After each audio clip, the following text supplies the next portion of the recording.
come a pretty long way since having an MZ gym in here 5 years ago. Had the opportunity to work with over 150 athletes from a variety of sports, but kind of never forget, 2 athletes slowly turned to 4 slowly turned to 8.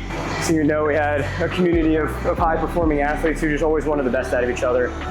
And that's truly why I wanted to start this facility, of giving those types of athletes a place to continue to get better, to have an environment that pushes them, not only to get better in their sport, do the things that are required of them to become better in their sport, to have the work ethic, to have the intention, to have the focus, to come in and do the work on days that they didn't want to do it. And that's truly why I wanted to build this community.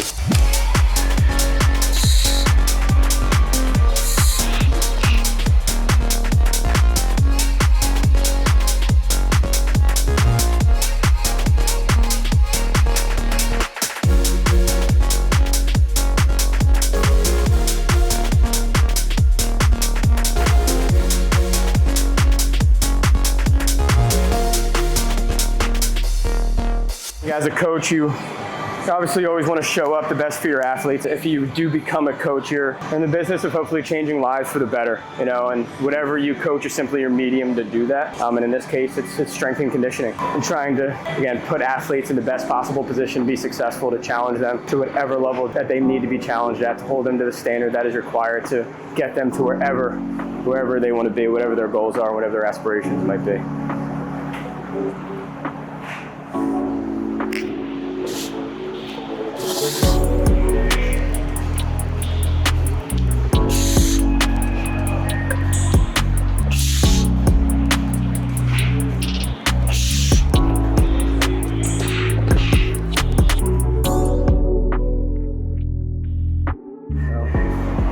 When I think about Premier Athletic Development, and when we initially started, the name Premier Athletic Development almost seemed a little empty, like I was missing something. And I just became obsessed with trying to figure out what the missing link was in an athlete's pursuit of their athletic potential. And that obsession eventually led me to developing more of a 3-pillar system for our athletes that is not just strength and conditioning, but understanding what it's like to integrate nutrition and take ownership in what we're putting into our body, as well as the mental performance aspect of what it takes to become an athlete, and not just kind of leaving that up for chance. And again, becoming obsessed with how do we integrate those 3 pillars into this system. And it's that obsession that has really led us to kind of where we are today, to where we're building a culture of athletes who do what it takes to become a premier athlete. And I use premier athlete as an example of those are simply the things that athletes who play at the highest level do.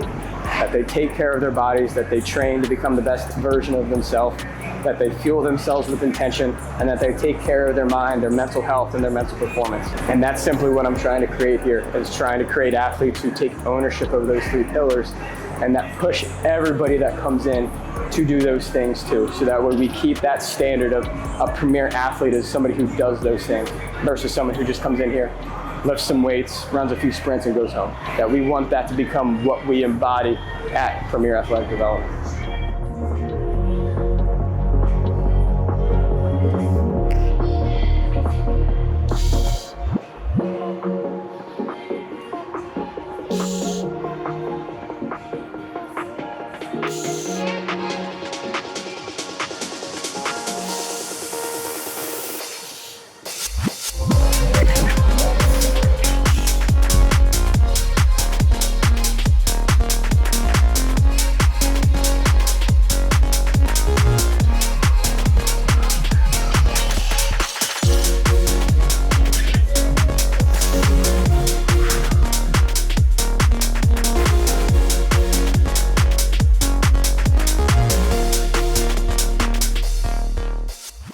Part of being a coach is being able to walk the walk too, and not just holding your athletes to a standard that you don't hold yourself to. Every opportunity I get, anytime that there's athletes that are looking at the habits that I go ahead and execute, I always want to make sure I'm never asking them to do anything that I wouldn't do myself. So keeping myself accountable with training, making sure that I'm preaching the things that we talk about with regards to nutrition and mental performance, so that way athletes know that this isn't just something that I'm asking of them, but it's something that I'm trying to lead by example with.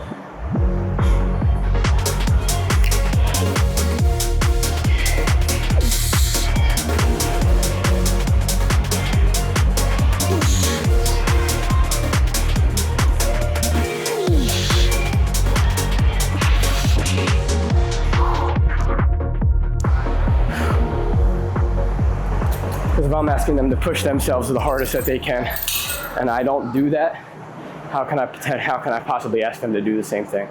The legacy of Premier Athletic to be is there's so much more than a facility and so much more of a community of individuals that are holding each other accountable, that truly cares about the individual and the type of person that they become, not just the type of athlete. Again, holding them to the high standards of somebody that constantly becomes the best version of themselves and taking care of their mind to make sure that their mental performance meets everything that they do in whatever arena that they might compete in. But that's what we want this to become. That's what, when they look back on this and another 5, 10, 15 years, that's exactly the type of person that this facility, that this system, that this community is going to create.